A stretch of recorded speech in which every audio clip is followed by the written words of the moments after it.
Hoje nós vamos falar sobre algumas contraindicações, preocupações e advertências quanto à vacina Coronavac, tá? Nós vamos falar em vídeos separados. Se você quiser entender um pouco mais sobre as vacinas também, olha o link aqui abaixo. A gente fez já um vídeo falando das vacinas e a eficácia de cada uma. E recordando, né, a Coronavac, ela é um vírus vivo atenuado. Nesse caso, as contraindicações são as mesmas contraindicações de qualquer vacina que use vírus vivo atenuado. É o caso, por exemplo, da vacina da hepatite B. Então, se você, por exemplo, é alérgico a ovo e derivados, é uma das contraindicações para também a Coronavac. Algumas contraindicações também, por exemplo, são o uso, por exemplo, de pacientes com anticoagulantes, né? É uma advertência, porque como a vacina ela é intramuscular, você corre o risco de fazer hematoma no local onde vai ser aplicado. Então, se você usa algum anticoagulante ou tem trombocitopenia, fica aí alguns cuidados.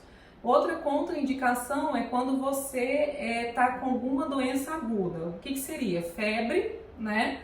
Ou um quadro de asma descompensada ou doença pulmonar descompensada, uma insuficiência cardíaca descompensada. Então, qualquer doença crônica descompensada ou algum quadro agudo com febre, nesse caso também você não deve tomar.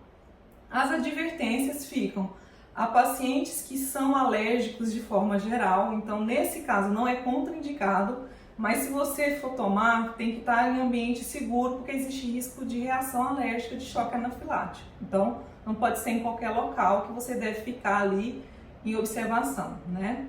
Outra contraindicação ou advertência, que eles falam preocupações, é em caso de paciente com epilepsia, né? O paciente também pode gerar algum quadro de reação, né? Então, também tem que ser feito em algum ambiente que ele possa ficar em observação, porque vai que ele tem algum quadro epilético na sequência, como é que vai fazer para ser atendido?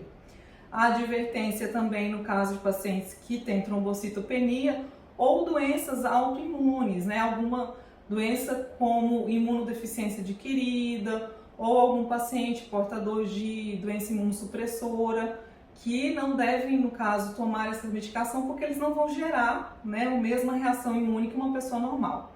Então fica aí algumas dicas de contraindicações, que são duas, né, em caso de alergia ou febre aguda, e algumas precauções que são em caso de doença alérgica ou epilepsia ou trombocitopenia. Então ficam aí essas dicas, isso em relação à Coronavac. A gente vai fazer depois, posteriormente, os outros vídeos falando das outras vacinas também, contraindicações e advertências. Até o próximo, tchau!